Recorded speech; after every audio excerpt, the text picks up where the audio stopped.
Capítulo 1. Os três irmãos de Medranhos, Rui, Goanes e Rostabal, eram então em todo o reino das Astúrias os fidalgos mais famintos e os mais remendados.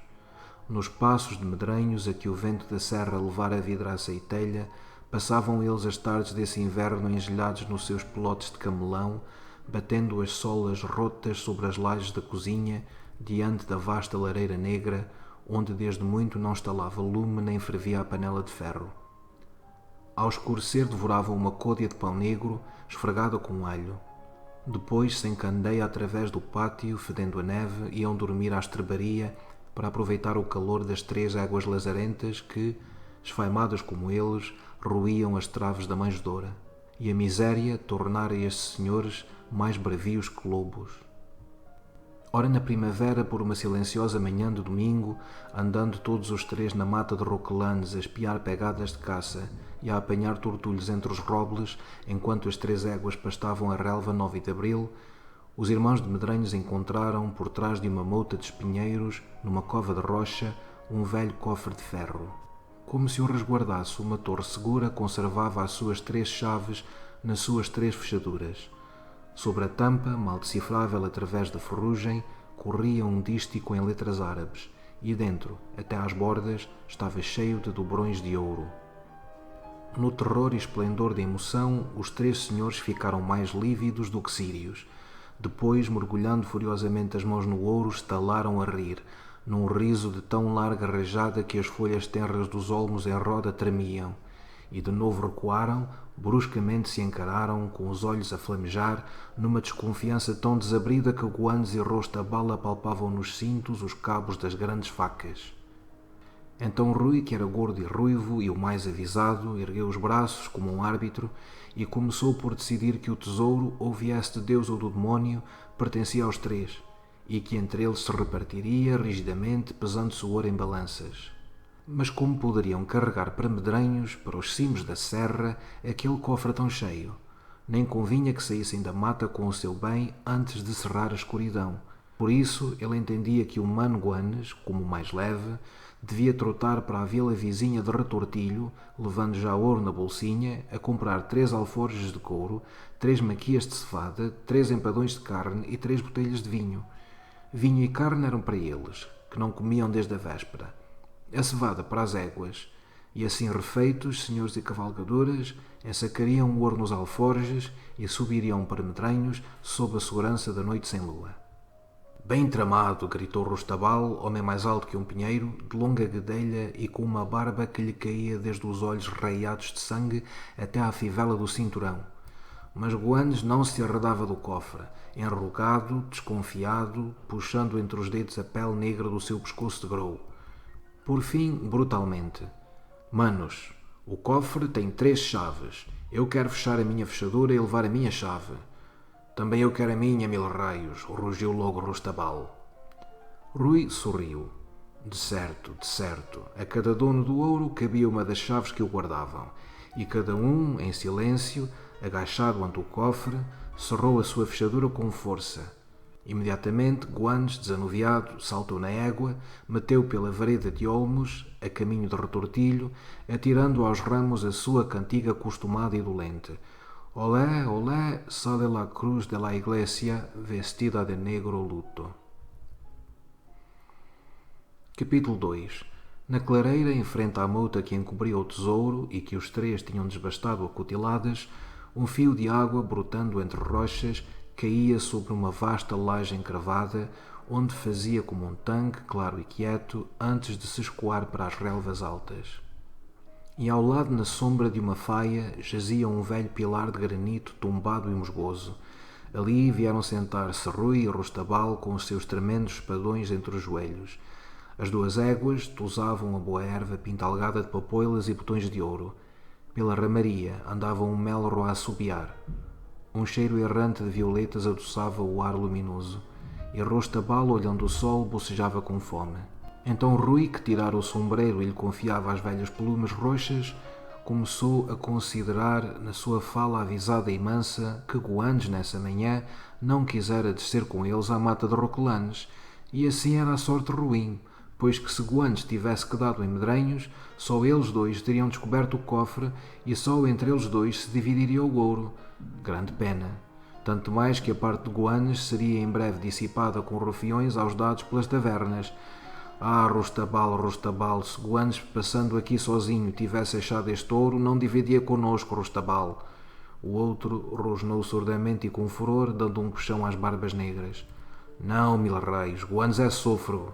Quando o ano passado, se te lembras, ganhou os 100 ducados ao espadeiro de Fresno, nem me quis emprestar 3 para eu comprar um gibão novo. Vês tu? Gritou Rui resplandecendo. Ambos se tinham erguido do pilar de granito como levados pela mesma ideia que os deslumbrava, e através das suas largas passadas as ervas altas se elevavam. E para quê? Prosseguia Rui. Para que serve todo o ouro que nos leva? Tu não o ouves de noite como tosse? Ao redor da palha em que dorme, todo o chão está negro do sangue que escarra. Não dura até às outras neves, Rostabal, mas até lá terá dissipado os bons dobrões que deviam ser nossos, para levantarmos a nossa casa e para tu teres ginetes e armas e trajes nobres e o teu terço de solarengos como compete a quem é, como tu, o mais velho dos medrenhos. Pois que morra e morra hoje, bradou Rostabal. Queres? Vivamente Rui agarrara o braço do irmão e apontava para a vereda de olmos por onde Guanes partira cantando. Logo adiante, ao fim do trilho, há um sítio bom nos silvados, e has de ser tu, Rostabal, que és o mais forte e o mais destro. Um golpe de ponta pelas costas, e é a justiça de Deus que sejas tu que muitas vezes nas tavernas, sem pudor, Guanes te tratava de cerdo e de torpe por não saberes a letra nem os números. Malvado! Vem. Foram. Ambos se emboscaram por trás de um silvado que dominava o atalho, estreito e pedregoso, como um leito de torrente. Rostabal, assolapado na vala, tinha já a espada nua. Um vento leve arrepiou na encosta as folhas dos álamos e sentiram o repique leve dos sinos de retortilho. Rui, coçando a barba, calculava as horas pelo sol, que já se inclinava para as serras. Um bando de corvos passou sobre eles grasnando, e Rostabal, que lhes seguira o vôo, recomeçou a bocejar com fome, pensando nos empadões e no vinho que o outro trazia nos alforjes. Enfim, alerta. Era na vereda a cantiga dolente e rouca atirada aos ramos. Olé, olé, sale la cruz de la iglesia, toda vestida de negro. Rui murmurou. Nem larga, mal que passe. O chouto da égua bateu o cascalho. Uma pluma num sombreiro vermelhejou por sobre a ponta das silvas. Rostabal rompeu de entre a sarça por uma brecha, atirou o braço, a longa espada, e toda a lâmina se embebeu molemente na ilharga de Guanes, quando, ao rumor, bruscamente, ele se virara na sela. Com um surdo arranco, tombou de lado, sobre as pedras. Já Rui se arremessava aos freios da égua, Rostabal, caindo sobre Guanes, que arquejava, de novo lhe mergulhou a espada agarrada pela folha como um punhal, no peito e na garganta. A chave! Gritou Rui. E arrancada a chave do cofre ao seio do morto, ambos largaram pela vereda.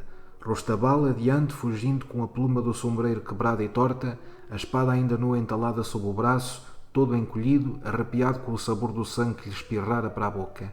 Rui atrás, puxando desesperadamente os freios da égua, que, de patas fincadas no chão pedregoso, arreganhando a longa dentuça amarela, não queria deixar o seu amo assim estirado, abandonado ao comprido das sebes.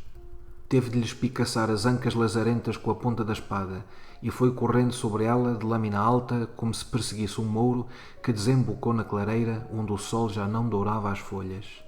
Rostabal arremessara para a relva o sombreiro e a espada, e debruçado sobre a laje escavada em tanque, de mangas arregaçadas, lavava ruidosamente a face e as barbas. A égua quieta recomeçou a pastar, carregada com os alforjes novos que Guanes comprara em retortilho. Do mais largo, abarrotado, sordiam 2 gargalos de garrafas. Então Rui tirou lentamente do cinto a sua larga navalha. Sem um rumor na selva espessa, deslizou até Rostabal, que resfolgava com as longas barbas pingando, e serenamente, como se pregasse uma estaca num canteiro, enterrou a folha toda no largo dorso dobrado, certeira sobre o coração. Rostabal caiu sobre o tanque sem um gemido, com a face na água, os longos cabelos flutuando na água. A sua velha escarcela de couro ficara entalada sob a coxa. Para tirar de dentro a terceira chave do cofre, Rui solevou o corpo, e um sangue mais grosso jorrou, escorreu pela borda do tanque, fumegando. Capítulo 3. Agora eram dele, só dele, as 3 chaves do cofre, e Rui, alargando os braços, respirou deliciosamente. Mal a noite descesse, com o ouro metido nos alforjes, guiando a fila das éguas pelos trilhos da serra, subiria a Medranhos e enterraria na adega o seu tesouro.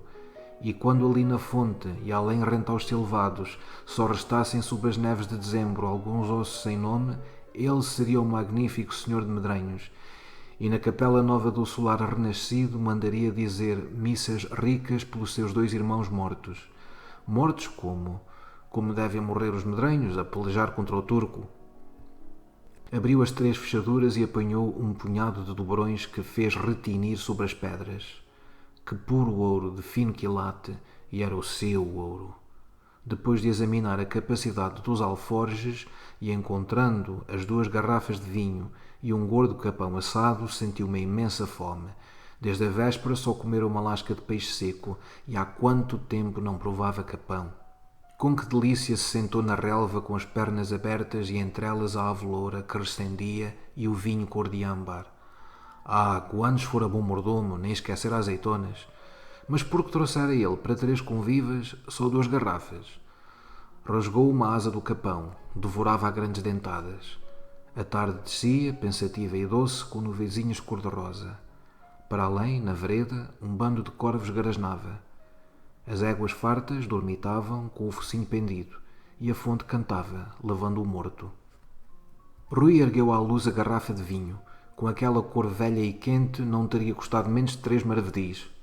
E pondo o gargalo à boca, bebeu em sorvos lentos que lhe faziam ondular o pescoço peludo.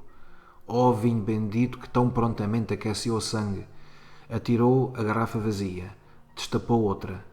Mas como era avisado, não bebeu porque a jornada para a serra, com o tesouro, requeria firmeza e acerto. Estendido sobre o cotovelo, descansando, pensava em Medranhos coberto de telha nova, nas altas chamas da lareira por noites de neve, e o seu leito com brocados onde teria sempre mulheres. De repente, tomado de uma ansiedade, teve pressa de carregar os alforjes. Já entre os troncos a sombra se adensava.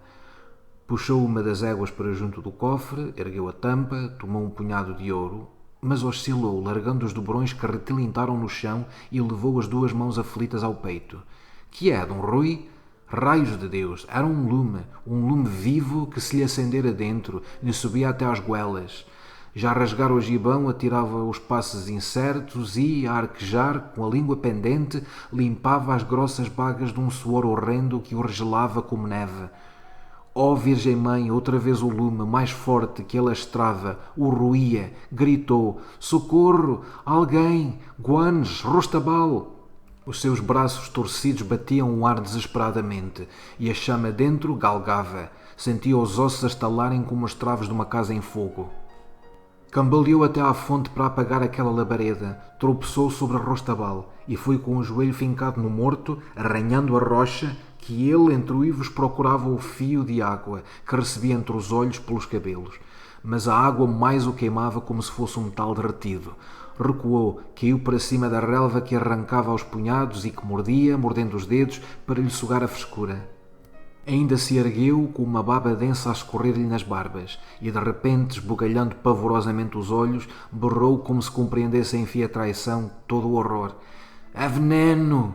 Oh, Dom Rui, o avisado, era veneno, porque Guanes, apenas chegar a Retortilho, mesmo antes de comprar os alforjes, correra cantando uma viela por detrás da catedral a comprar ao velho droguista judeu o veneno que, misturado ao vinho, o tornaria a ele somente, dono de todo o tesouro. Anoiteceu.